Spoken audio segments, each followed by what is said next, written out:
Bom dia, pessoal. Hoje é 10 de junho, já estamos em junho, né? Eu sou o Luiz Pedrosa, temos conosco o Carlos Haddad. Essa live acontece no contexto do curso de implantação prática do modelo de gestão, administração judicial aplicada no Tribunal do Piauí, onde nós temos 11 unidades em implantação prática e outras 20 no interior em implantação à distância. E essa live faz parte do nosso programa como um momento de sincronização com a turma. Na última live que fizemos na quarta-feira passada, nós falamos sobre o acervo, né? Conhecendo e atuando sobre o acervo processual, de maneira a ganhar eficiência, eficácia, né? E essa live agora nós vamos falar sobre gestão de audiências, né? A gente espera que todos estejam fazendo seus rituais de gestão, né? Registrando em ata, e agora, nesse momento, nós estamos encaminhando para fechar o terceiro ciclo do programa. São 6 ciclos e mais o encerramento, né? Essa live ela é alimentada pelos fóruns de dúvidas, pelo fórum de boas práticas, né? Pelas discussões que acontecem, pelas sugestões que acontecem no ambiente virtual e também, obviamente, dos grupos de WhatsApp. Então, pessoal, não deixe de postar a sua contribuição. E no final do terceiro ciclo há também a avaliação de qualidade, a avaliação de percepção dos participantes sobre o curso. Não deixem de responder as perguntas, de colocar suas sugestões. Hoje mesmo vamos falar sobre algumas sugestões que foram colocadas lá, né? Algumas sugestões dos participantes. Um acelerador de vídeo, né? De fato, já existe esse acelerador de vídeo. Quando você tem a janelinha para assistir a videoaula, tem lá uma engrenagenzinha à direita, né, da parametrização ali, né? Você clica na engrenagem, aí você vai ver 2 abas, tem uma aba com um reloginho. E no reloginho você pode escolher a velocidade com que você quer que o vídeo passe. Então essa sugestão foi uma sugestão que veio de vocês e já está sendo implantada, né? Uma outra sugestão, o pessoal falou sobre a questão presencial, né? Nós estamos conversando e conversando com a corregedoria, tivemos uma reunião na semana passada, né? E assim que for possível, nós estaremos aí. Eu e o Carlos temos pelo menos três idas ao Piauí ainda, né, Carlos? Luiz, e aí nós temos que realmente aguardar, né? Parece que a presidência do tribunal emitiu aí uma resolução prorrogando até o dia 5 de julho, né, essa suspensão das atividades ainda, então realmente temos que aguardar. Mas quando a gente fala para realizar as atividades, às vezes encontrar com a equipe, é o encontro virtual, né, por videoconferência, né? Não há necessidade de que todos se façam presentes em algum local, no fórum, porque não é essa a nossa intenção. Uma outra menção que fizeram, né, nessa avaliação do curso, a questão da posição dos fóruns de discussão. Porque, na verdade, realmente, no primeiro ciclo, ele estava lá no último item. Só que aí o pessoal deixava ele meio de lado, demorava a começar a discussão, porque era a última coisa a ser feita. Então, a partir do segundo ciclo, se tornou o primeiro. Então, todo o ciclo agora, podem ver no quarto que iniciou essa semana, o fórum de discussão é a primeira coisa que há, logo após o cronograma da unidade. Beleza. Um outro ponto que o pessoal postou lá nas sugestões é que aquela caixinha de acompanhamento das atividades não está funcionando direito. De fato, a gente está ciente disso. O Moodle ele é um software de alto nível, né? São várias camadas de software. E a gente está tentando entender por que essas caixinhas não estão sendo clicadas automaticamente, né? Então, infelizmente, a gente não conseguiu resolver, sanar esse problema, mas nós estamos pesquisando e estamos cientes que essa caixinha não está sendo ticada automaticamente, né? Mas também isso não tem nenhum problema, né? Porque nós temos o registro de todas as atividades. Então essas atividades aparecem para nós sem nenhum problema, como se feitas tivessem sido. Um outro ponto que o pessoal falou é sobre a resposta certa, né? Quando eu erro uma questão, eu queria saber qual que é a resposta certa. Isso é muito legal, eu concordo, fecha o ciclo, né, de aprendizagem. Nós estamos estudando uma maneira de fazer isso.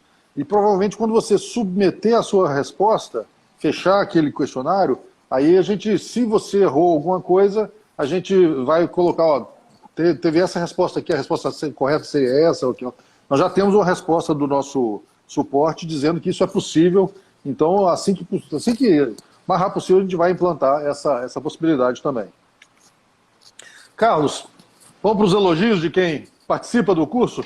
Isso, o pessoal mandou aí, né? Nós encerramos aí, estamos encerrando o ciclo 3, já passando essa semana para o ciclo 4, e o pessoal não pode deixar de enviar as atas do ritual de gestão. E aí quem enviou dessa vez, né, para comentar, a comarca lá de Uruçuí, né, doutor Rodrigo, a Conceição, que é a secretária de vara, ela enviou, fizeram a reunião, a equipe, e eles estabeleceram lá algumas questões, né? Vamos fazer o diagnóstico de cada setor da unidade, ou, né, aqueles, talvez utilizando aquelas 9 dimensões, seria interessante, elaborar metas SMART. A gente também, né, Luiz, com relação à meta, nós tivemos uma boa discussão ontem, né, com o pessoal dos diretores de secretaria aqui da Justiça Federal de Minas, e falamos assim, ó, não preocupem tanto com as metas, né? A meta é a última coisa a ser estabelecida.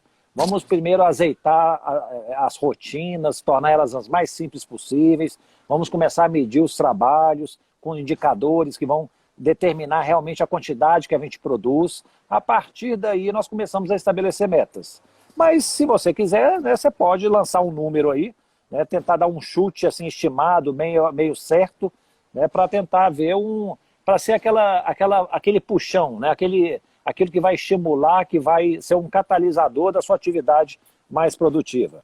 E eles fizeram também uma coisa interessante, vão começar a traçar um fluxograma das rotinas da secretaria. Isso aí é muito bom porque você visualiza bem, né, como os procedimentos estão sendo executados e aquilo que pode ser suprimido, eliminado para tornar a rotina, como eu disse, bem objetiva e muito simplificada.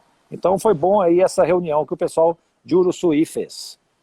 No caso, eu acho que o mais importante é ter esse olhar crítico sobre o trabalho, sabe? Sobre a rotina. E aí poder, eventualmente, entender que, poxa, a gente faz coisa que é desnecessária. Acho que isso é tudo, né? E com isso o pessoal desenvolve essa musculatura, esse costume de ter um olhar crítico sobre o trabalho. Eu acho que essa parte é super importante. Ainda sobre as metas, sobre as metas. Diga. Para colocar metas SMART e metas que façam sentido, né?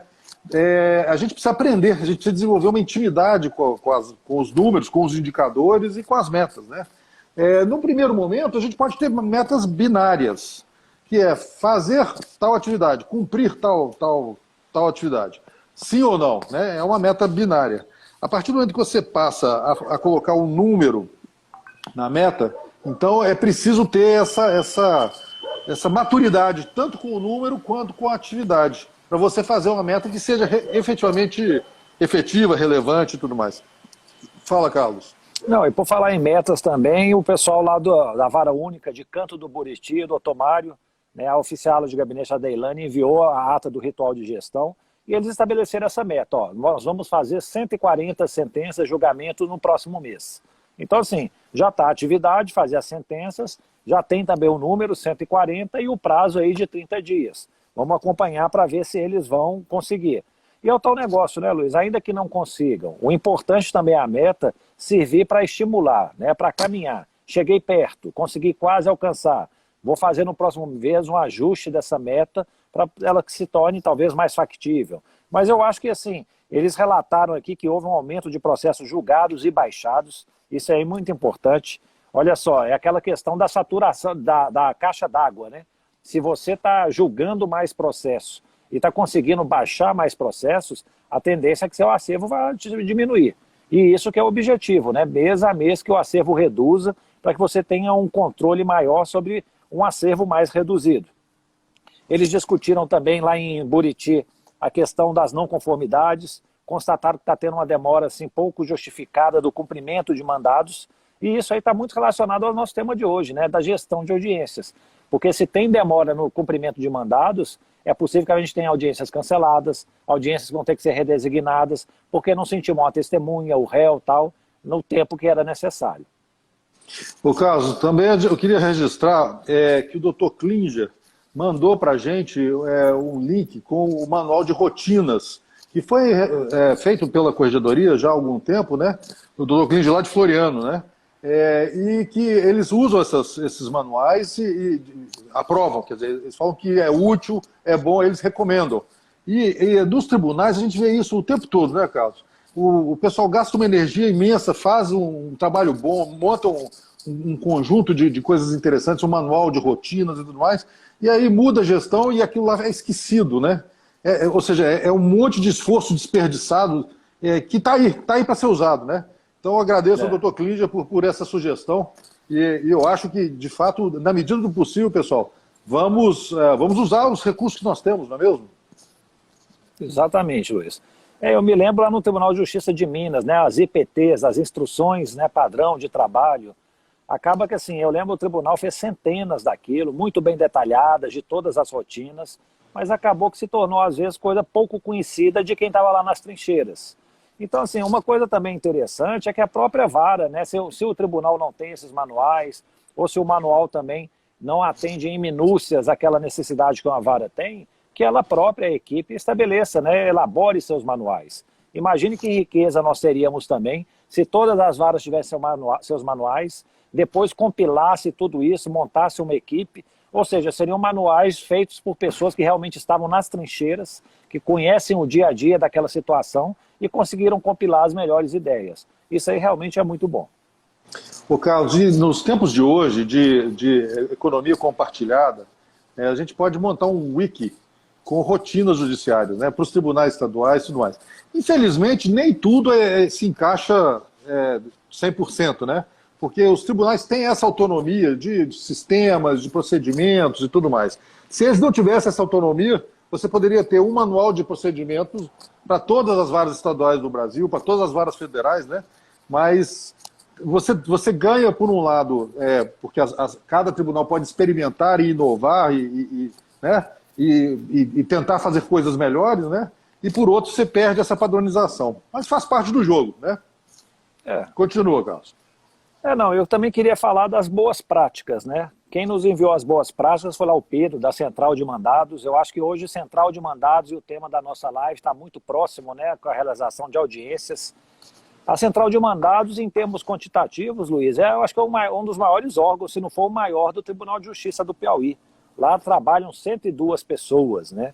Desse total aí, 45% está afastado por essa questão, né, da pandemia, né, para a questão de preservação da saúde, uma boa parte grupo de risco, mas a turma tem cumprido os mandados aí, né, sobretudo aqueles urgentes, aqueles que têm, né, uma necessidade um pouco mais premente. O grande problema é o seguinte: o acúmulo de mandados agora está grande, né? Existem mais de 12 mil mandados para serem cumpridos, desses não urgentes, por causa dessa paralisação. A questão é que depois que tudo retomar, com certo tempo, né, com um método, eu acho que o pessoal vai dar um jeito de fazer as coisas. Mas eu estou achando muito interessante todas as medidas que o pessoal da Central está tomando para tentar aprimorar o serviço. Uma delas foi a criação lá de uma página no Trello. Eu gostei muito do visual, deixa eu mostrar aqui para o pessoal. Como é que ficou bonito aí a página que eles têm de comunicação com todos os oficiais, né, já que é mais de uma centena. Então lá tem tudo. Quem foi bom de vista aí consegue até ver lá o Instituto Haja, lá o nosso curso, mencionando. Eles fizeram um relatório de não conformidades, né?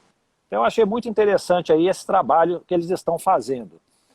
E nós vamos falar mais sobre esse trabalho, né, daqui para frente, Luiz, quando a gente começar a tratar das audiências. Foi uma coisa muito interessante esse levantamento de não conformidades que eles fizeram para tentar apurar, né, o quanto de erro havia nesses mandados que são encaminhados para a Central e quanto de desperdício, de perda, de retrabalho que eles poderiam evitar se o negócio fosse um pouquinho mais assim, né, feito com método para evitar essas não conformidades. Ô Carlos, eu noto que a Central de Mandados, pelo menos aqui em Minas, quando a gente implantou o modelo de gestão, ela era alvo de um pré-conceito, um conceito pré-existente de que a Central de Mandados, os oficiais de justiça, não cumprem porque fazem corpo mole e tudo mais. E na realidade, a gente foi ver assim, um monte de não conformidades vem das secretarias para a Central de Mandados. Muitas vezes, é claro que existem mandados que não são cumpridos adequadamente por falha de oficial de justiça, claro, né? Isso qualquer processo humano tem isso, mas tem um mundo de não conformidades que vem das secretarias, que precisa ser trabalhado, né? Então, eu acho que essa parte é muito importante. A gente tem que trabalhar essas fontes de não conformidades, né, Carlos? Você fez aquele estudo, né? Você olhou as não conformidades e acho que 70% de não conformidades vem de 3 secretarias, não é isso? Vamos deixar isso aí mais para frente, no momento ali, quando a gente começar a falar da gestão das audiências. Mas uma coisa que você está falando é muito importante, Luiz, a questão da interface, né? Todas essas secretarias fazem interface com a central de mandados, né? Então, assim, eles têm que cuidar dessa relação. Talvez o curso possa ser um bom elemento aí para a gente ajustar, aparar alguma aresta, tal, para tanto assim a central cumpra bem os mandados, como as secretarias enviem para eles um material adequado para que eles possam fazer o cumprimento. Essa seria a situação ideal. E aí, com mais detalhes em poucos minutos. Vamos lá, vamos lá. Então vamos passar para os fóruns de discussão. O que você tem para nos falar, Carlos? Nós encerramos o fórum anterior, começamos um outro, né? Nós vamos falar muito agora sobre gestão da mudança, né? Mudança de paradigmas. E o que nós colocamos lá no fórum, juntamente com um vídeo de conformidade social, é o seguinte: por que às vezes a gente se conforma com a situação e não quer mudar? Na unidade judiciária, tem mudanças que podem ser realizadas, mas que assim, talvez não há ânimo, empenho de se realizar, talvez pense que é muito difícil, deixa como está. Houve alguma mudança recente que vocês podem mencionar, que trouxeram algum benefício ou mesmo prejuízo? E aí quem inaugurou o fórum dessa vez foi o Cleiton Rodrigues. Ele falou uma coisa que é o que a gente observa, né, Luiz, com muita frequência nas unidades judiciárias. Às vezes a gente está praticando comportamento sem uma razão talvez plausível, uma explicação, simplesmente pelo simples argumento de que sempre foi assim. Sempre foi assim, é assim que eu faço e eu não vou mudar. E aí a pessoa não para questionar, mas será que deveria ser assim?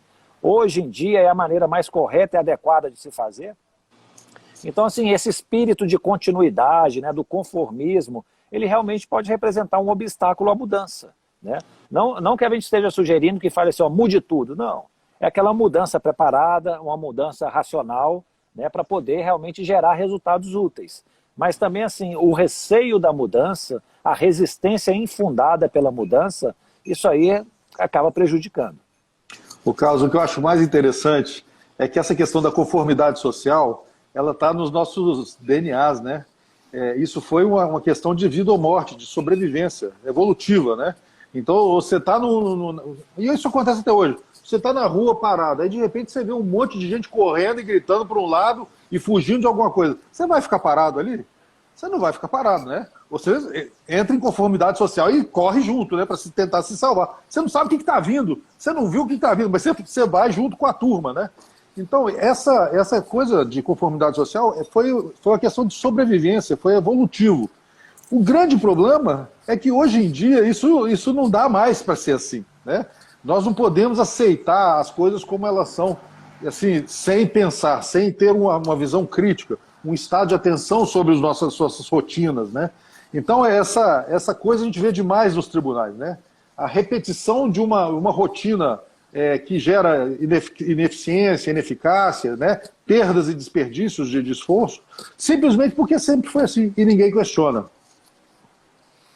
Luiz, assim, a conformidade pode até ter um lado bom, né? Imagine você ingressa num ambiente, um ambiente de excelente performance, de coisas muito bem feitas, tal, você vai ter que se adaptar àquilo. Senão você vai ser um estranho no ninho, você vai acabar tendo que sair de lá. Mas o que a gente nota muitas vezes nos tribunais, nas unidades judiciárias, é que nem sempre tem esse ambiente de excelência, perfeito, funcionando tudo bem. Muitas vezes chega lá uma pessoa nova, um servidor, um ambiente às vezes de desestímulo, de desânimo, o pessoal, quem entrou estava até muito animado de transformar a justiça, de fazer uma diferença, mas ele acaba que vai se conformando àquele ambiente, ele vai murchando tal, até adormecer. E aí muito que a gente faz também é de acordar essas pessoas. Não, gente, nós conseguimos fazer mais. Nossa atividade não é só enxugar gelo. Nós conseguimos produzir, tentar fazer uma justiça mais aprimorada, tudo. Então, assim, se a gente encontrasse um ambiente excelente, ótima essa conformidade. E mesmo assim, sempre questionando, né, Luiz? Vamos pensar, é possível aprimorar ainda mais? Mas não é essa a realidade que normalmente a gente encontra. E a pessoa que é novata, né, na unidade, se ela começa a dar opinião e querer mudar, todo mundo olha para ela e diz, quem que essa pessoa pensa que é? Acabou de chegar, já está querendo sentar na janela, entendeu? Já está dando opinião e tudo mais. Então existe também uma pressão pela conformidade, né? E essa pressão muitas vezes impede novas ideias, novas sugestões de chegar e ter escuta, né? Ter ouvidos, né? Vamos falar sobre audiência, Carlos? Exatamente. Vamos. Ô Luiz, a audiência, eu estava pensando, é uma das coisas mais importantes do processo. Talvez só perca para a sentença, né? Mas assim, eu já vi inúmeros casos que uma sentença foi anulada porque um juiz não realizou uma audiência que era necessária. Então é difícil falar, né? A relação entre audiência e sentença são coisas essenciais. Se a gente fosse fazer aquele levantamento, né? Coisas que assim, agregam valor, tal, é a audiência. A audiência agrega valor. Por exemplo, processo penal, ele não anda se não houver audiência. Eu estou vendo aí muitos juízes preocupados, né? Falam, nossa, com essa pandemia, suspendi muitas audiências e tal. E em todas as áreas, não só no criminal. É por quê? Porque a audiência, ela movimenta o processo. Né? Eu fico vendo o Juizado Especial Federal, nós temos muitas matérias previdenciárias, é preciso lá julgar, fazer audiência para identificar se é um trabalhador rural. Se não houver audiência, o processo não avança. Então a audiência é um ato assim, importantíssimo do processo. O que acontece? Por ser muito importante, ela tem que ser marcada com bastante frequência, né? Sei lá, imagine uma vara aí com 1000 processos. Quantas audiências terão? 400, 500? É 40% do acervo? 50%? Tem muita matéria que é só matéria jurídica, né? Matéria de direito. Então, nesse caso aí, se dispensa a audiência. Mas boa parte precisa de produção de provas, oitivas de testemunhas, interrogatório do acusado, uma declaração de uma vítima. Então, nesse caso, a audiência é necessária. Então, nós temos que ser muito assim, parcimoniosos para designar a audiência, porque senão nós vamos ficar com uma pauta enorme se a gente marcar audiência para todos os processos, não é? E eu falo assim, é uma regra que eu costumo ter, uma audiência por processo. Eu sei que existem processos mais complexos, às vezes são muitos réus, muitos advogados, tem que ouvir muita gente e tal. Ok, isso é exceção. Mas normalmente aquele negócio é marcar uma audiência, ouvir uma testemunha. Ah, vou redesignar outro dia para ouvir outra testemunha. Aí marca para outro dia para ouvir outra testemunha. Isso tem que ser evitado ao máximo. Né? Até uma forma do juiz ser objetivo e falar assim, ó, vamos ouvir as testemunhas que estão aqui e tentar dispensar as outras. Ô Carlos, e observa como é que a engrenagem funciona. A audiência quase sempre requer a central de mandados, não é mesmo? Você tem que intimar as pessoas e etc. Se a central de mandados não funciona adequadamente, porque eventualmente a secretaria expediu o mandado, faltando dado, etc. e tal, se as intimações não acontecem adequadamente, frustra a audiência. Frustra tudo. Né? Então você veja que, como você falou, a audiência é uma peça super importante, mas ela só gira se uma outra pecinha da engrenagem girar. Né? Então, assim, principalmente na criminal, você tem outras peças também, Defensoria Pública, Ministério Público, etc. Você tem várias pecinhas girando junto. Se você não tiver uma gestão das interfaces, se você não tiver principalmente a gestão da audiência, né, esse foco na gestão da audiência, a coisa não acontece. A audiência também, Luiz, ela tem um aspecto muito importante, que ela é um palco da conciliação, né? Eu fico vendo assim, em matéria previdenciária na Justiça Federal, se você não faz muitos acordos, o seu gabinete vai ficar lotado de processos. Então, assim, se você conseguir na audiência, conseguir uma composição entre as partes, é a situação ideal. Você vai levar para a sentença só aquilo que realmente não conseguiu conciliar. E, assim, existem juízes e outra coisa, existem técnicas, né, para poder fazer conciliação. Eu me lembro de colegas assim, na Justiça Estadual ainda, aqui em Minas Gerais, a gente fazia lá 6, 8 audiências por dia. Ele conseguia fazer 8, 7 acordos. Ou seja, quase que 100% de aproveitamento. Enquanto que a maioria lá conseguia 4, 3, 50%, 40%. Ou seja, ele tinha uma técnica muito boa para poder fazer. Às vezes tem juiz que é muito assim, positivo, né? A audiência, o acordo tem que sair na marra. Mas assim, existe estratégia, método para conseguir isso. E o acordo eu acho que é a melhor solução. Nós fizemos uma pesquisa aqui da Clínica Trabalho Escravo sobre conciliações na Justiça do Trabalho. Os processos que envolvem trabalho escravo em que há conciliação, eles acabam mais rápido. O acordo, às vezes, é um valor um pouco menor do que fixado na sentença, mas o pagamento é quase sempre certo. Às vezes a sentença condena lá na frente a pagar uma indenização, que a pessoa não paga, não tem dinheiro, não acontece nada. Com o acordo é quase 100%. Ou seja, pode ser até um mau acordo, mas vale mais do que uma boa demanda. Ô Carlos, algum tempo atrás a gente a gente falou sobre gestão de conflitos, né? Sobre essa questão do controle sobre o resultado, né? Que o mediador, o gestor tem, ou não. Talvez esses juízes que conseguem um pouco mais de conciliação, eles têm um foco maior no resultado daquela negociação, né? Sim, pode ser, Agora, isso mesmo. Agora, Carlos, hoje em dia, você permite até conciliação ou acordos no penal, né? A transação penal está aí para isso, não é mesmo? O E para acordo de fazer não percepção isso... penal. Não, para fazer isso é que é tão importante você ter o controle da sua pauta de audiências. Porque se você tem audiências uma pauta muito diversificada, você nem se prepara direito para fazer esses acordos. Isso aí, Carlos. Hoje acaba que o acordo de não persecução penal, né, que o Ministério Público vai estabelecer aí com o acusado, ele assim, vai talvez exigir audiência porque tem que ser homologado. Mas seria uma audiência muito mais singela, né, Luiz? Muito mais simples. Eu vi as orientações que o Ministério Público Federal estabeleceu para os procuradores da República. Os procuradores, assim, eles têm que fazer tudo. Eles têm que chegar lá com o juiz, simplesmente aqui, ó, homologa, já está tudo combinado, tudo feito, já entramos em contato com o réu e tal. E o juiz teria só um papel realmente de verificar se os requisitos legais foram obedecidos para homologar. É uma audiência muito mais simplificada do que se eu ouvir 5, 10 testemunhas num dia. E aí, Luiz, se nós temos muita audiência, acaba que a gente consegue ver até a medição do ritmo de trabalho, né? Como é que está a nossa pauta de julgamento? A pauta de julgamento está lá para daqui 6 meses, daqui 1 ano, né? Então, assim, fazendo muita audiência, a tendência é que a pauta seja mais reduzida. Mas por isso que eu também disse, a gente tem que ver realmente o que é possível marcar audiência, dispensar audiência e o que é realmente necessário, para nós tentarmos fazer esse encurtamento.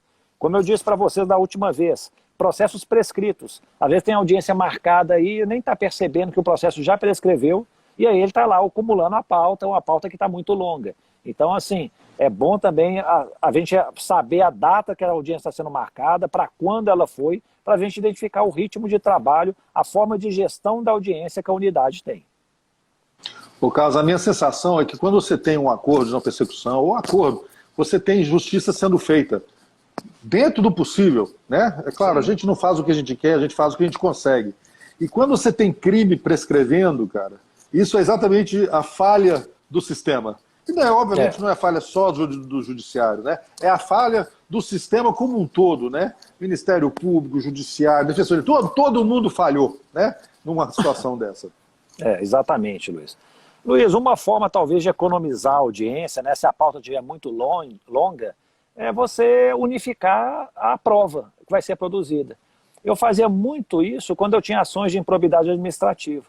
Normalmente um ex-prefeito, né, ele era investigado lá pelo Ministério Público, se apurava que ele praticou algo assim relacionado a uma corrupção. Então ele sofreu uma ação de improbidade administrativa, tem um caráter assim cível, mas ao mesmo tempo era oferecida uma denúncia criminal contra ele. Então havia 2 processos sobre o mesmo fato. Eu falava, não tem nenhum sentido eu ficar fazendo 2 audiências para cada processo. Eu vou unificar, eu juntava os 2 processos, o criminal e o de improbidade, chamava o prefeito, chamava as testemunhas, falava aqui, ó, isso aqui vai ser um procedimento único. As provas que eu vou produzir aqui, eu vou juntar tanto nesse processo administrativo quanto nesse criminal. E funcionava perfeitamente. Tinha gente que chegava e falava assim, não, isso é muito complicado, imagine, ó, o réu no processo penal tem o direito ao silêncio. Ele não precisa declarar nada contra ele. Mas se por acaso no processo civil ele chega aí e se silencia, isso é uma confissão. Eu falei, não, eu dou até razão a vocês, mas deixa eu te falar, nos dezenas de casos que eu fiz, nenhum aconteceu isso. Então, assim, eu não vou deixar de fazer a coisa porque é possível que haja algum impedimento jurídico. Eu fazia. E aí eu verificava, ó, o que eu posso contornar aqui, qualquer coisa. Não houve nenhum problema, nenhum advogado arguiu nenhuma nulidade, a prova era produzida muito assim, transparente, cristalinamente, com contraditório, ampla defesa, e o pessoal lá, não me lembro de ter sentença minha anulada, reformada por essa condução conjunta. O que a gente tem que ter em mente é que a gente tem que economizar a audiência, e a gente tem que também produzir uma prova que seja, né, coerente tanto para o processo penal quanto o processo civil que está lá apenso a ele. Então, assim, eu acho que é uma boa estratégia para poder tentar economizar as audiências. Legal, Carlos. Acho que última... a gente tem que economizar esforço em toda a situação, né, cara? Ou seja, intimação em audiência, certificação de presença ali na hora, etc, etc, né? Tudo que a gente puder resolver naquele momento ali, que é um momento prime, né? Um momento assim, muito especial, que é o momento em que o juiz está na frente das partes, né, cara? Esse momento ele tem que valer ouro. O João está falando aqui, o princípio da instrumentalidade das formas. Ainda que não haja uma previsão específica dessa conjunção de provas, qual foi o prejuízo? Né, o objetivo foi realmente assim, usar o processo como um instrumento de coleta de prova e que foi uma coleta válida. Nenhuma das partes ficou prejudicada. Né? Ô Luiz, e se a gente não preocupa com isso, o que acontece? Vamos marcar uma audiência penal, vamos marcar uma audiência para esse processo de improbidade e tal. Tem que redesignar uma, redesigna outra, a sua pauta fica enorme. Eu me lembro que, voltando à clínica de trabalho escravo, nós em 2018, início do ano, março, nós ajuizamos uma ação em defesa aí de uma vítima de trabalho escravo. O juiz do trabalho marcou a audiência para 15 de dezembro de 2020. Mais de 2 anos. Eu falo assim, que resposta que eu posso dar para essa pessoa? Eu falo, eu sei, você está desempregado, você não recebeu nada, você foi vítima de trabalho escravo, aguenta aí mais 2 anos e meio que sua primeira audiência chegará. Então, assim, é inconcebível. Né? Ô, Carlos, e se essa audiência for frustrada, porque o policial não teve lá, o fiscal do Ministério do Trabalho não teve lá, etc., aí, de novo, ela é redesignada para dali a 2 anos, né? E assim vai, até prescrever o crime, pelo amor de Deus. E dependendo do tipo de procedimento, vai que foi uma audiência que não houve a coleta de provas, foi a tentativa de um acordo, não houve acordo, então tem que redesignar para coletar a prova. Ou seja, por isso que eu gosto muito da juizadicialização, né, Luiz? Você já marca aquela audiência para chegar lá, produzir prova, tentar acordo, já sentenciar, resolver tudo uma vez só. Ainda que não seja uma causa que esteja no valor aí de 40 ou 60 salários mínimos, dependendo da justiça, é aquela questão que você pode resolver de uma maneira não muito dificultosa. Não é uma questão extremamente complexa. Eu fico vendo assim, qual que é a diferença da competência do juizado ou competência da comum das varas. Muitas vezes é só o valor mesmo. Às vezes é o mesmo pedido, eu quero uma aposentadoria de trabalhador rural. Só que um tem uns atrasados para receber menos do que o outro. Então um vai para a vara comum, o outro vai para a vara do juizado. E a diferença é a matéria mesma, é a mesma discussão, não tem nenhuma complexidade diferente, porque não dá o mesmo tratamento, marcando logo uma sentença, uma audiência, para receber a defesa, tentar um acordo, produzir prova e já julgar o caso. Eu acho muito mais prático. Ô Carlos, como tudo na vida, né, principalmente um rito tão importante como a audiência, né, é preciso de técnica para gerenciar esse negócio, né? Assim, você não pode simplesmente ir marcando a audiência e fazendo a audiência daquela forma, como a gente fala lá no início do curso, reativa, né? Aquela maturidade de gestão mais básica que você vai fazendo sem se planejar, sem se organizar, né? Então, a audiência também precisa de maturidade em gestão. Ou seja, a gente tem que preparar, tem que executar e o pós-audiência também tem coisa para fazer, né? Então, a gestão de audiências, ela tem esses 3 pontos, 3 momentos. A preparação, o antes da audiência, o durante e o depois. É super importante fazer isso. Ô Luiz, preparação é essencial. Nós já vimos algumas varas criminais que não tinham um setor específico de audiência. Ela ficava meio que assim, dispersa entre o gabinete, alguém da secretaria, tal. O índice de perda de audiência era grande. Mas sempre que você coloca uma pessoa que é meio que assim, um especialista, que, ele é o responsável por pegar os processos, designar, marcar a audiência, ele vai produzir as intimações, tal. Às vezes é essa mesma pessoa que vai realizar a audiência junto com o magistrado, vai estar lá do lado dele, chamando as partes, vai estar fazendo o pregão, digitando as coisas, né? Recebendo as testemunhas. Então, assim, isso é essencial. Eu sempre trabalhei dessa maneira. Tem que ter uma pessoa que vai ser o especialista que vai cuidar disso. Porque não é simples, né? Primeiro, você tem que fazer uma organização da pauta, você tem que conhecer os tipos de audiência que vão acontecer para organizar a pauta. E a recomendação é concentrar as pautas, não é mesmo? Ter pautas especializadas, não é mesmo, Carlos? Eu prefiro que faça assim, né? Às vezes é muito difícil, você vai mudando, você está lá numa pauta de um crime, e aí muda para um cível, muda para uma transação penal, tal. Eu acho assim, tem muitos aí processos de furto, então faz os furtos todo um dia. Tem muito processo de porte ilegal de arma, considera tudo. Transação penal, suspensão condicional do processo, ajunta tudo e julga. Eu costumo assim, eu vejo que são audiências mais complicadas, é a primeira coisa que eu marco. Eu estou fresco lá, né, eu estou ainda descansado, começo a fazer por elas. Mas no final do dia eu posso, não, vamos fazer agora várias transações penais, várias suspensões condicionais, porque é coisa mais simples que sai assim brincando. Então assim, você tem que ter algumas estratégias para poder fazer isso. Mas você organizar bem a pauta é ótimo. E inclusive fazendo um checklist, né, Luiz? O checklist dessa audiência. Uma vez organizada a pauta, e se essa audiência não se realizar porque faltou expedir um mandado de intimação da testemunha? Você tem que ter lá um checklist para conferir. No caso, o checklist, ele varia de acordo com o prazo para a audiência, né? Porque o checklist há 30 dias da audiência pode ser expedido os mandados, né? Há 15 dias tá todo mundo intimado, tá tudo certinho, há uma semana antes, né? Muda o checklist de acordo com o prazo para a audiência. O problema é que o checklist é super importante, né? E tem mais uma coisa, audiências muito sofisticadas, crimes complexos, muitas partes e tudo mais, é preciso preparar uma colinha, né? Fazer um estudo sobre aquele processo, dar um relatório para o magistrado, até saber aonde buscar informação, quer dizer, tem que ter uma colinha mesmo. Testemunho de tal, está na página tal, isso assim, assado, sabe? Quer dizer, quando o magistrado chega na audiência, sempre pensa assim, a audiência é momento supremo, é momento especial, é momento prime, entendeu? Então, ele tem que estar super pré-preparado, né? Para chegar lá e executar de uma só vez e resolver a questão. Essa colinha ajuda muito, viu, Luiz? Ainda mais nesses processos complexos, né? Às vezes são dezenas de volumes. Então tá lá assim, ó, tem um depoimento na polícia, as folhas tal, tem isso, aquilo, a denúncia recebida na folha tal. Você bate o olho lá, você vai conseguir, né, transitar pelo processo com mais facilidade. Uma coisa interessante desse checklist, o Rodolfo, né, diretor de secretaria, está mencionando que ele faz lá um projeto aí de 8 passos para o checklist de audiências. Isso é interessante, Rodolfo. Ó, compartilhe lá nas boas práticas do curso. Quero conhecer aí, né, em analogia aí na construção civil que você está mencionando. O checklist que eu costumava fazer era basicamente questão de prazos, né, Luiz? Por exemplo, 30 dias antes da audiência, o servidor responsável tem que verificar se está tudo ok. 15 dias antes, mesma coisa. Uma semana, 2 dias. Aí, tipo assim, nesses 2 dias, se não tiver expedido um mandado aí de intimação, tem que correr atrás, entrar em contato com o central de mandados para poder não perder a audiência. Eu lembro que quando começou a fazer isso, assim, o índice de audiências redesignadas, perdidas, caiu drasticamente. Praticamente não houve mais. Isso por isso que eu acho que é essencial.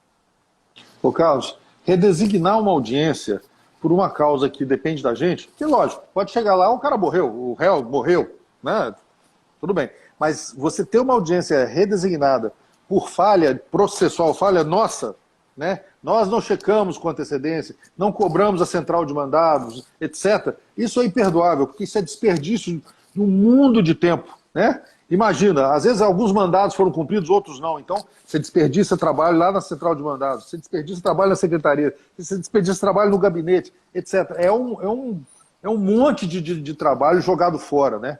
Por isso que os mandados e a central de mandados, ela é tão importante nesse processo. Essa parte da preparação, assim, central de mandados e vara tem que andar juntas, né? Aí voltando ao levantamento de não conformidades que o pessoal da central de mandados fez, Luiz. Eles, nessa época de pandemia, eles apuraram lá que houve 268 mandados devolvidos por inconsistências. O curioso foi o seguinte, desses 268, 70% eram de 3 varas da capital. Ou seja, quase que o princípio de Pareto, né? As causas dos problemas estão lá em 80% dos problemas estão em 20% das causas. Então, assim, se essas 3 varas começarem a ficar atentas a isso, evitar as não conformidades, 70% do problema já vai estar resolvido. E aí, Luiz, quais são os problemas dos mandados que vão dificultar os oficiais?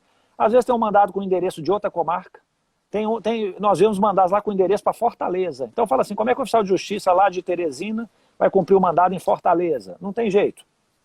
Cartas precatórias que às vezes chegam na central de mandados para ser cumprida com 2 dias, 3 dias de antecedência. Não dá nem tempo de chegar e procurar uma testemunha, alguém e tal, fazer intimação para ela comparecer. A não ser, assim, situações extremas, mas não pode ser a regra. Se eu não me engano, o Tribunal de Justiça do Piauí A regra é que os mandados têm que chegar lá com pelo menos 18 dias de antecedência, que é um prazo que teriam os oficiais para poder fazer esse cumprimento. Outras situações que aconteceram, mandados de citação de processo criminal encaminhados para a vítima. Tinha que ser mandado para o acusado. Eu falo assim, chega a ser um pouco até desanimador. Imagina a vítima acusada de um estupro. Aí ela vai lá na polícia, mexe toda a situação, né, ela põe toda a intimidade exposta, tal, tudo. Aí, não, vamos dar início a uma ação penal, remete para o Ministério Público, oferece uma acusação contra o réu, aí a vítima recebe em casa um mandado acusando-a de estupro. Então, assim, às vezes, imagina... É até ela, triste. eu falo assim, o que ela pode esperar da justiça, talvez, assim? Será que isso aí vai funcionar? Tem como dar certo? Então, assim, a central de mandados não tem recebido muitos mandados que prejudicam realmente o trabalho. Se a gente for verificar isso aqui, 268 mandados, isso aí é trabalho de 3 oficiais de justiça por mês. É trabalho que você está jogando fora. Pois é. Ô Carlos, deixa eu te falar uma coisa. Existe uma relação quase que conflituosa entre algumas secretarias e a central de mandados. Quer dizer, a secretaria não quer cooperar e nem, eventualmente, a central de mandados quer cooperar, né? E a verdade é que são duas peças diferentes da mesma engrenagem. Se não houver sincronização, se não houver cooperação, a coisa não anda. Agora, sob prazo, né, pelo menos 18 dias, também a questão do prazo largo demais. Ah, não, eu estou com mandado aqui que a audiência só vai acontecer daqui a 6 meses, entende? Também não faz muito sentido, porque você entulha a central de mandados com mandados que, a rigor, nem era para estar lá, porque desfoca a central de mandados, né? Você tem mandados que o prazo para ele ser cumprido começa a contar a partir da expedição do mandado, sendo que não precisa desse prazo tão curto. E da mesma maneira, as secretarias não controlam. Às vezes o mandado foi para a central de mandados, há 180 dias, não voltou, está lá parado com o oficial de justiça e a secretaria não controlou com 100 dias, não controlou com 90 dias, nem nada, e ficou lá, né? Então, de fato, um tem que ajudar o outro. O pessoal que administra a central de mandados, eles agradecem esses toques. Aqui, pessoal, por favor, dá uma olhada nesse mandado. Já tem 100 dias que eu expedi esse mandado, já tem 90 dias. Por favor, me dá um ponto aí. Eles agradecem isso, né? Isso é cooperação. Fala, Carlos. Não estou deixando você falar. Não, isso aí nós vimos situação em que uma vara indicou audiência para daqui a 1 ano e meio. Né? Então, assim, daqui a 1 ano e meio já tá os mandados todos expedidos e tal. Na minha opinião, eu acho que é um pouco de desperdício. Provavelmente existe a possibilidade de o réu, sei lá, vir a falecer nesse período. Às vezes é um cara que está envolvido na criminalidade, que está aí cometendo um crime atrás do outro. Tal. Então, assim, nós vimos que existem muitos processos que são julgados extintos por morte do acusado. A pessoa mudou de endereço, às vezes o crime prescreveu nesse período. Então, assim, tem tantas coisas que podem acontecer. Então, assim, as varas talvez elas sintam uma pressão de que tem que marcar essas audiências todas. Mas também marcar para julgar lá para frente é preciso encontrar um meio termo, né? Tipo assim, marcar a audiência num prazo razoável e tal. Imagine vocês quantas audiências que não foram perdidas por causa agora da pandemia. Então, assim, vale a pena. Parece que agora 5 de julho retornariam as atividades. Vale a pena já expedir vários mandados para marcar a audiência para o dia 6 de julho? Não sei. E se prorrogar lá para frente? Então, assim, nós estamos num momento aí, talvez que seja mais de expectativa, de amolar o machado na área interna da secretaria, de tudo, para poder depois correr atrás do prejuízo. Ô, Carlos, então, olha só.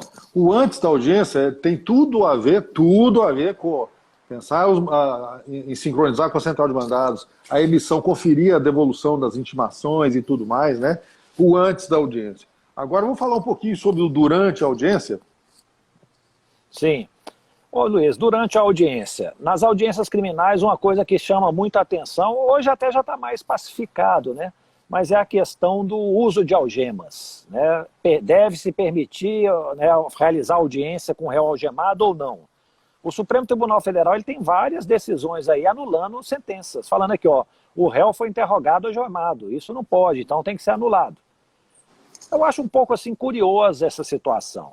Né? O réu ele pode ficar numa jaula preso, isso aí não tem nenhuma ofensa nem nada, mas quando ele vem para a justiça com aquelas argolas na mão, isso é uma ofensa. Parece assim, né? O que os olhos não veem, o coração não sente. Eu estou vendo ele algemado, não pode, mas quando ele está preso numa grade, isso é possível. Houve um caso, isso aí eu nem sei se é folclore, mas na Justiça Federal, que o agente da Polícia Federal chegou lá com o réu algemado, o juiz falou, ó, tira as algemas. Aí o agente falou, não vou tirar não, excelência, isso aqui, esse réu é perigoso, não sei o que, tal, ele pode aí ter alguma reação muito ruim. Ele falou, não, é uma determinação minha, tira essas algemas. Não, eu estou preocupado com a situação, e o agente não tirou. O que aconteceu? O juiz determinou que fosse processado por desobediência esse agente da Polícia Federal. Então, assim, a que ponto às vezes chega uma situação, né, a falta de jogo de cintura de lidar com um caso como esse. Talvez se eu fosse o agente, eu tirava as algemas na hora, direcionava ele assim, o réu para o juiz e falava, ó, fica à vontade aí, faça o que, não, o que você quiser. Mas teve um vídeo que circulou no WhatsApp, efetivamente, que o réu avançou para cima da magistrada. Foi um bafafá, isso a gente já viu isso acontecer, né? Agora, a condução da audiência, né, eu acho que é tão importante. O magistrado ele tem que botar o boné de líder, eventualmente até autocrático, na condução da audiência e efetivamente garantir que a coisa aconteça como foi planejado, né? Como é que você conduzia suas audiências, Carlos? Ô Luiz, é o tal negócio, né? Tem muito processo para marcar audiência, a pauta é muito grande. Se você está gastando aí horas e horas numa audiência, desnecessariamente, isso aí vai prejudicar seu trabalho. Então, assim, eu acho que a condução tinha que ser a forma mais objetiva possível. Então, assim, o Ministério Público fez as perguntas, é muito comum a defesa, às vezes, vir com perguntas assim repetitivas. Eu falava, não, doutor, isso aí já foi perguntado. Então, assim, vamos tentar acelerar, vamos curtar isso aqui. Então, acho que o papel do juiz, né, na verdade, a gente não tem esse treino, né? É interessante que lá nos Estados Unidos, todos os alunos, eles têm lá uma aula de evidence, né? Como produzir provas. Então, por isso que a gente vê em filmes americanos aí, né? Protesto, objeção, prova não sei o quê, do ouvir dizer, tal, sustém, tal. Aqui nós não temos isso. A gente vai aprendendo na prática, né? Como vai lidando com as situações. Mas, assim, o objetivo é esse. O juiz tem que evitar perguntas argumentativas, né? Evitar aquelas questões, assim, de impressões pessoais, né? Às vezes está lá o advogado para testemunha. Ah, você acha que o réu agiu bem? Como? A testemunha não precisa achar nada, não. A testemunha precisa somente declarar o que ela viu, o que ela presenciou, o que ela ouviu. Né? São esses dados objetivos que precisam ser trazidos ao processo. Então, assim, tal como você conduz a sua unidade judiciária, com rotinas simplificadas, objetivas, eu acho que é a mesma forma que tem que ser conduzida uma audiência. De uma maneira assim, objetiva, simplificada, sem que isso signifique você, né, restringir o direito de defesa das partes ou de produção de provas. Né? Isso aí, uma coisa não tem nada a ver, não é impedimento para que a outra aconteça. Mas durante a audiência, o magistrado está ali com o boné de líder para conquistar o resultado, né? Então ele tem que controlar o resultado, ele tem que controlar, tem que ter domínio sobre a situação, 100% domínio sobre a situação. Então, não permitir perguntas bestas, não permitir ganho de tempo, etc, etc. Né? E outra coisa, ajudou muito hoje nós utilizarmos a gravação audiovisual. Né? Então, assim, você bota lá, filma a audiência toda, ela é muito mais célere. Eu me lembro, por exemplo, que lá em Montes Claros, a gente começava a medir a duração das audiências. Então, assim, no final de algum tempo, já sabia o tempo que eu gastava para ouvir um interrogatório, o tempo que eu gastava para inquirir uma testemunha, e a partir desses tempos médios que a gente tinha anotado, o responsável pela audiência, ele marcava a pauta. Ele falava, doutor, tem essa audiência aqui, tem 5 testemunhas, cada testemunha em média é X minutos, então nesse período o senhor resolve, não resolve? Em regra, Luiz, dava certo. Eventualmente foge alguma coisa de controle, mas normalmente funcionava. Então, assim, é bom ter esse controle. Ô Carlos, e hoje com tecnologia já não faz mais sentido você ter deslocamento de preso para uma audiência. Não faz mais sentido. É gasolina, é pessoal, é carro, é risco à segurança pública, etc, etc. Então, pelo menos audiências criminais, eu não vejo mais assim, um motivo no planeta para que você não faça via tecnologia e que permite gravação sem dor, né? A gravação usando o sistema Cisco, os sistemas todos, o Webex, etc., todos eles permitem gravação, a gravação fica num lugar seguro, na nuvem, etc. Difícil, muito raro, eu nunca ouvi falar de você perder uma gravação dessas, né? E você está lá na segurança, economizando recursos, etc. Então a audiência via tecnologia eu acho que não volta mais aquela situação que a gente via, né? de camburão, preso algemado, sendo conduzido, passando pelo elevador, passando por meio do público, etc., até a sala de audiência. Acho que isso não existe mais, pelo amor de Deus. Talvez só o tribunal de júri. A vantagem da pandemia é que ela antecipou 2030, né, Luiz? Eu acho que houve aí um processo de catalisação aí de algumas coisas. Doutora Júnia está mencionando, é o que eu faço também, doutora Júnia. A regra é deixar o réu sem algema, né? Mas eu sempre pergunto às pessoas que conduzem esse réu qual que é a situação. Eu falo aqui, ó, ele demonstrou algum perigo, se tem algum problema, tal. Não que eu esteja transferindo para o outro essa responsabilidade. A responsabilidade é toda minha, de tirar ou não, determinar ou não a tirada de algemas. Mas assim, se há um relato de algum fato perigoso, normalmente eu vou deixar algemado. Mas a regra é a realização das audiências, né, sem algemas. Mas se o cara da segurança fala esse réu é perigoso, quem entende mais sobre essa situação de segurança é o oficial de segurança, né? Então, eventualmente, o magistrado insistir na retirada da algema, não sei se é muito prudente. Exatamente. Luiz, outra coisa, sentença em audiência. Isso aí é algo que vale a pena, não vale? Eu penso o seguinte, quando você sentencia em audiência, tem suas vantagens, né? Intima todo mundo ali na hora, você dispensa a secretaria de vários atos posteriores de publicação, não sei o quê. Intimou todo mundo naquele momento, você vai aguardar se tem algum recurso. Veio o recurso, você recebe e manda lá para o tribunal. O problema também, né, acaba que assim, o prazo de tramitação do processo vai ser diminuto. Eu já vi situações, Luiz, em que, por exemplo, terminou a audiência, em vez do juiz resolver tudo ali na hora, ele deu vista para as partes apresentarem as alegações finais, depois fez a sentença. Esse prazo de alegações finais se estendeu por 1 ano. Intimava o advogado, não encontrava, nomeava outro advogado, tal. Se tivesse sido as alegações orais naquele momento da audiência, tinha resolvido o problema, entendeu? Então, assim, a celeridade é muito boa nesse aspecto. Mas tem uma questão que é o seguinte, o juiz gasta um tempo precioso dele também fazendo a sentença. E aí, se for uma sentença de um processo mais complicado, são ali talvez horas que ele vai ficar lá na audiência, na sala de audiência, elaborando a sentença. Então, assim, às vezes esse tempo seria melhor utilizado realizando outras audiências, em vez de sentenciar. O que você acha? Carlos, a preparação para a audiência tem isso, né?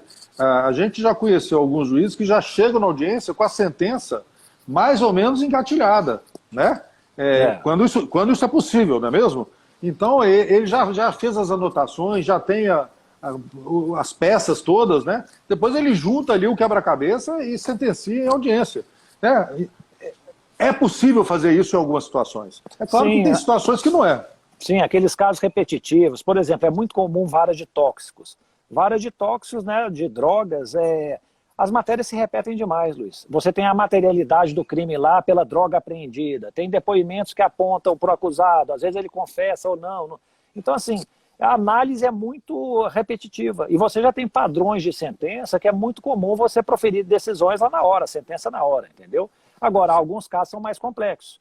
Eu, às vezes, quando o caso é mais complexo, eu costumava fazer. Eu terminava de colher a prova, eu já tinha feito as minhas anotações todas, saí ali da audiência, passava para o meu assessor, falava aqui, ó, esse caso, esse tipo de sentença, tal, aqui, menciona essa prova, menciona isso, tal. Ele já elaborava uma minuta. Eu voltava lá para a sala de audiência, começava a fazer mais audiências. Quando eu saía lá, eu chegava depois, 1, 2 dias depois, chegava aí, tá, a minuta está pronta, analisava o caso, tudo, tal, e realmente soltava. Era uma forma que eu achei de se tornar mais eficiente essa gestão. Mas quando era uma coisa repetitiva e muito simples, você pode fazer na hora. Simplifica e facilita muito o trabalho posterior da secretaria. Preparação é tudo, né, Carlos? Aqui, exatamente.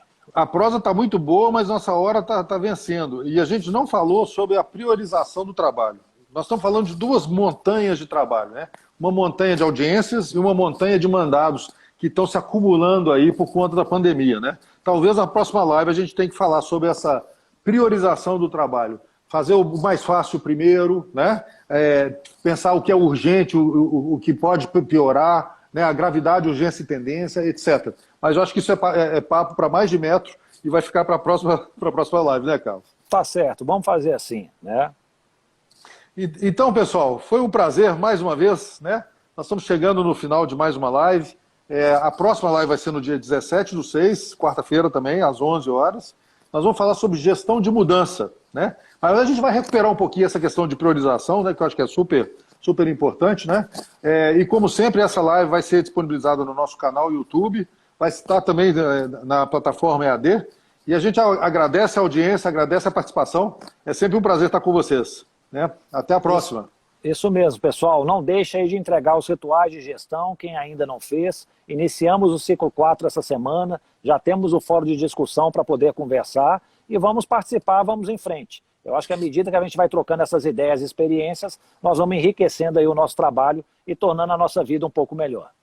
Não deixem de preencher a pesquisa de satisfação ao final do ciclo 3. Isso é super importante para a gente. Nós estamos lendo os comentários e estamos agindo em cima das sugestões. Muito obrigado, viu, pessoal? Um abraço. Abraço.